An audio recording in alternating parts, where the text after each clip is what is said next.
how did this crisis get out of control? Well, a big part of it is that for decades, a lot of doctors were freely prescribing opioids to treat almost any level of pain. Doctors would just give out pills for everything: back pain, toothaches, FOMO, whatever.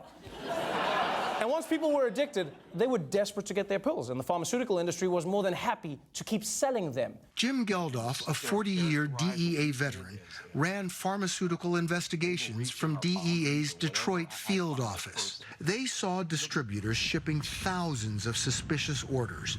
One example, a pharmacy in Kermit, West Virginia, a town of just 392 people, ordered 9 million hydrocodone pills over 2 years. 9 million pills for 400 people. Even if one of those people is Charlie Sheen, that still leaves 8 million pills unaccounted for. Now you would think this would be an easy problem to solve, right? You just get the DEA in to shut down the pill distributor that's flooding the market with all these drugs. The problem is, last year, those bitch-ass in Congress unanimously passed a law. Yeah, I said it, unanimously. Unanimously passed a law greatly cutting the DEA's power to go after these shady pill distributors.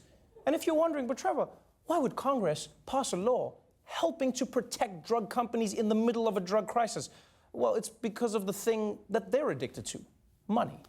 We wanted to find out just how much the pharmaceutical industry spends lobbying members of Congress. Drug makers and their advocacy groups spent close to $250 million last year. That surges to nearly $2.5 billion over the past decade. The industry consistently ranks at the top when it comes to money spent on lobbying. Gun rights lobbying last year totaled about $10.5 million. That is just about 4% of what the pharmaceutical industry spent. That's right. The pharmaceutical industry spends so much money lobbying Congress that, and this is true, they got to write the law that crippled the DEA, which is insane. $250 million, and you can write your own law. You don't think that we all want to write our own laws, huh? You don't think I want to write my own laws?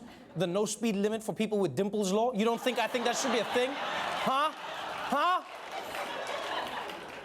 So the opioid crisis is huge, and the pharmaceutical industry isn't really interested in helping.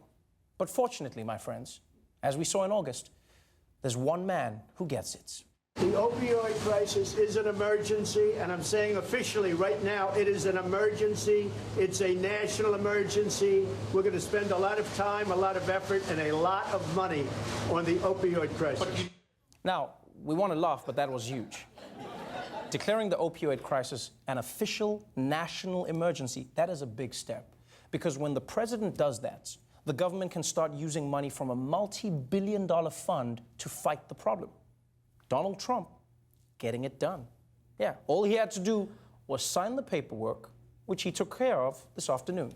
Effective today, my administration is officially declaring the opioid crisis a national public health emergency under federal law. That's right, people. Trump finally came through. Give him a round of applause. Don't be haters. Give him a round of applause. Stop hating. Give him a round of applause. He did it. He declared the opioid crisis a national public health emergency, which I just realized is not a thing. God damn, he got us again. No, because it's subtle, but they're two different things. There's a national emergency, and there's a public health emergency. It's a small word change, but it makes a big difference. It's like saying 12-inch versus 12-inch. You see, a national emergency means the government would have had access to $23 billion to help fight the opioid epidemic. That's what Trump promised. What Trump actually signed was a public health emergency, which gives the government access to a fund that currently has $57,000 in it. That's a huge difference. Yeah.